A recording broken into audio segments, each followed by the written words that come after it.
Let's talk character development. Specifically, how do you figure out who your protagonist is, the world that you're setting your story in, and what the forces of antagonism are going to be in your story? So I'm going to share today one of the main tools that we use when we're developing a story to figure out all of those things, make sure they work together, and make sure they build a story that's going to work and compel readers to read all the way to the end. My name is Tim Grahl. I'm the author of 5 books, and I'm the CEO of StoryGrid. My partner, Shawn Coyne, is the creator and founder of StoryGrid, and everything that we teach on this channel is based on his 30-plus years experience as an editor, writer, and story researcher. He's been in the business for a really long time, and why he's been so successful is he learns basic principles of how stories are told. He applies those to works in progress, and that's how he has had a hugely successful track record in the publishing industry. And I'm going to share with you one of the tools that he uses to develop works that he knows are going to go out into the marketplace, find an audience, and sell for a long period of time. So let's figure out who your protagonist is, the world that you're going to tell your story in, and who the sources of antagonism in your story are going to be. Now, there's 2 big categories, and then under those are 3 subcategories each, and we're going to go through these now. The first question we're looking at is, what is your protagonist relationship to the world of your story, and where is the force of antagonism coming from in relationship to that world? So I know that's kind of vague, so let me just give you the 2 big categories that we're looking at. The first is your protagonist a fish out of water, or are they a member of the pond? So what we're doing is we're looking at your protagonist, and we're looking at the world that your story is going to be told in, and we're asking ourselves, is the protagonist familiar with that world? Does that world feel like home to them? Or are they actually taken out of their home world and put into some strange new world? So if we start by looking at the member of the pond, if your protagonist is in the world that they are familiar with, and that is the world for the entire story, and then a force of antagonism comes into that world and starts messing everything up. Now I'm going to pause here and just remind you, force of antagonism does not necessarily mean villain or bad guy of your story. It can, but a force of antagonism is simply anything that gets in the way of your protagonist getting what they want. So your protagonist wants something, they're trying to get it. Anything that gets in the way is a force of antagonism. So if we're looking at a story about a member of the pond, your protagonist is in the world that they feel comfortable in, that is in their home world, and some new force of antagonism has come in from the outside and starts messing everything up in the world. So examples of this would be something like Batman. Batman lives in Gotham, he's comfortable in Gotham, that's his home, and then the Joker comes in, or the Riddler comes in, or one of the other characters, and starts messing everything up in his world, and he has to try to retain order and get them out and deal with them to protect the pond. Another example of this would be Pride and Prejudice by Jane Austen. Elizabeth Bennet is home in her world, and she's comfortable there, and she knows what's going to happen next, and then Mr. Darcy comes into the world and knocks everything off balance. And so he comes into her world and starts messing everything up. Another example of this would be Needful Things by Stephen King, where there's a town that's operating just fine, and then this guy comes in and sets up shop and starts messing everything up in that pond. So this is where you have to be careful when you start applying something like the heroic journey to every single story, because every story doesn't mean the protagonist leaves their home world and goes to some other world. They can stay in their world, and then the force of antagonism comes in and starts messing everything up. And the ripples of that is what causes the new world where they're trying to deal with the changes to the world that they're used to. And so the member of the pond is when a force of antagonism comes in and starts messing things up, and your protagonist has to deal with that. Now, there's 3 different ways they can deal with that, and we're going to go over that in just a second. But now let's look at a fish out of water. A fish out of water story is when your protagonist is taken out of the world that they're comfortable in, that they're used to, and they're put into an entirely different world, and they have to deal with that. Now, this can also have a force of antagonism like a main villain or a main bad guy. That's often the case. But also, a lot of the antagonism in the story comes from the world itself because it's unfamiliar, the protagonist does not know how to navigate it, and that keeps getting in the way. So examples of fish out of the water stories would be something like The Martian by Andy Weir, where Mark Watney is not on his home world, he's over on Mars, and he's stuck there in an unfamiliar place. It would also be something like The Wonderful Wizard of Oz by L. Frank Baum, where Dorothy is taken out of her home world and she's put into this whole new context. Same thing for Harry Potter and the Sorcerer's Stone, where Harry is taken out of the world he knows and he's in this whole new context. So again, in that story, you have Voldemort or Quirrell standing in for Voldemort. You also have Malfoy. These are forces of antagonism. But another force of antagonism is just the world itself, and that keeps getting in the way of Harry Potter because he doesn't know how to navigate it because he is a fish out of water. Now, there's also 3 subtypes of fish out of water, and we're going to come back to those, but I want to go back to that member of the pond. There's 3 different types of member of the pond stories that you can tell, and it all depends on how your protagonist interacts with the world that they are familiar with. So let's go back to Elizabeth Bennet in Pride and Prejudice for this one. So Elizabeth Bennet is in her world, but the world is overly ordered from her point of view. There's too many rules, there's too many structures, and she really doesn't like abiding by the rules of her society. I think she gets that from her father. And so what she does is she likes to take little chaos bombs and throw them into this overly ordered world.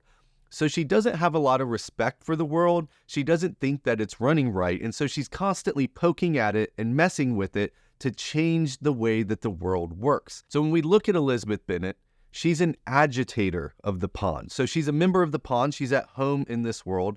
But because she likes to throw little chaos bombs in it and try to mess things up, she's an agitator. She's the one often causing the ripples in her world. And so this is her relationship to the world around her, is that she's constantly trying to poke at it and mess it up. So she's a member of the pond, but she's an agitator. That's the first subtype. So let's look at the second one. For this one, we're going to look at James Bond. So James Bond works for the British government, and he is there to protect the order of British society and the British government. So when chaos comes into his world and starts messing things up, his job is to defend his world, to get that chaos out and protect the order of the world. So where Elizabeth Bennet sees her world as the problem and she's constantly agitating it, James Bond sees his world as a good thing and he's constantly trying to protect it. And so he is a defender of the pond. So he's a member of the pond, but he's subtype defender. So he sees the world as a good thing and it's his job to protect it from this force of antagonism that's coming in and trying to mess everything up. For the third subtype, we're going to look at Sherlock Holmes. So Sherlock Holmes is a member of the pond. He's a member of the society, and it's somebody committing a crime in that society that starts off the story. So it's somebody coming in and messing things up.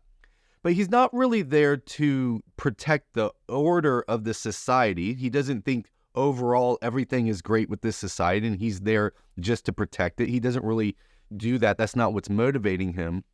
But he's also not trying to mess up the system either. He's not trying to change the system. So he's somewhere between order and chaos. He's in this world of complexity, and we call them a surfer. So he's a member of the pond, but he surfs on the waves. He's not trying to change it the way an agitator's trying to change it. He's not trying to protect everything the way that a defender is trying to protect everything. He uses everything, both the order and the chaos in society, to get what he wants, which is to solve an interesting problem. He's not solving these crimes to protect society. He's doing it to keep himself sane and because he finds the problems interesting. So he is a surfer. So those are the 3 different subtypes of a member of a pond. We have the agitator, the defender, and the surfer. Now, I know I'm throwing a lot at you, and don't worry, at the end of this, I'm going to walk you through how to really use this. But before we get there, I want to jump into the fish out of water because there's 3 different subtypes of that one as well. For the first subtype, we're going to go back to Mark Watney and The Martian by Andy Weir. So Mark Watney is on Mars. He's in this new world that is different from his home world. Now, why is he there? Well, he's there to study it, find interesting things, and then go back home. That's the thing, is he's just here for a short period of time to get some value out of this new world so he can take it and go back home. So he's a fish out of water. He's in a place that he's not comfortable, but he wants to go back home. He's there to extract value and go home, which makes him a prospector. So he's a fish out of water, but the subtype is prospector. and a prospector goes to a new world to find something of value and then go back home. This is also Dorothy in The Wonderful Wizard of Oz. She goes to this new world and then she's looking for what she needs so that she can get back home. So that's the first subtype. Let's look at subtype number 2. For this one, we're going to look at Jake Epping in 11/22/63 by Stephen King. So the setup for this book is Jake Epping goes back in time to try to stop the assassination of John F. Kennedy because he thinks that's going to fix everything. So he goes into a new world. He's not there to extract value and take it home. He's there to change that world to the way that he thinks it should be.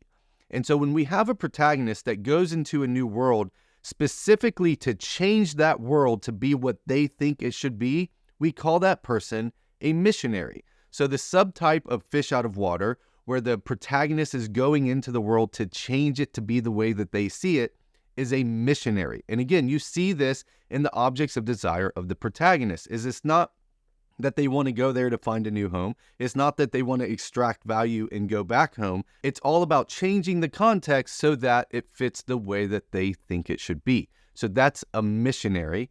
And now let's look at the final subtype, subtype number 3. For this one, we're going to look at Harry Potter and the Sorcerer's Stone by J.K. Rowling. So Harry Potter is taken out of his normal world and he's put into this new world. But he's not there to extract value so he can take it back to the Dursleys. That doesn't make any sense. He's also not trying to change the world. He's actually trying to fit into the world. He's looking for a new home. So he goes into this new world not so that he can change it or find value for somebody else. He's going into this new world and he wants to fit in. He's looking for a new home, and that's what makes him a pilgrim. So that's the third subtype of fish out of water, is the pilgrim. And again, it's because the protagonist is going into the new world so that he can fit in, he can find out how it works, and he can stay there because he needs a new home. Okay, those are the 2 big categories, the fish out of water and the member of the pond. And then there's the 3 subtypes under each of those. So how does this actually help you? What are the questions you can use to start figuring out what these things are, and how does it help you actually build your story? Question number 1, is your protagonist going to be a member of the pond, or are they going to be a fish out of water? And just by answering that question, you start getting an understanding of who your protagonist is, the world of your story, and where the source of antagonism is coming from, and what the motivations are of your protagonist as well. They want to protect their pond in some way. If you choose to have your protagonist as a member of the pond, now we can look at what their relationship is to the pond, to the world that you are building. Do they find problems with the world? Do they find it agitating? Do they find like it's something that is too constricting and something's wrong with it? Well, they're an agitator. They're going to start throwing chaos bombs in it because they know that the context of the world needs to change. Now, if they love the world, if they love the pond, and they want to protect it and keep it the same, their goal is to be a defender of the pond. And so your motivations of your character are going to be to defend the pond at all costs from these sources of antagonism.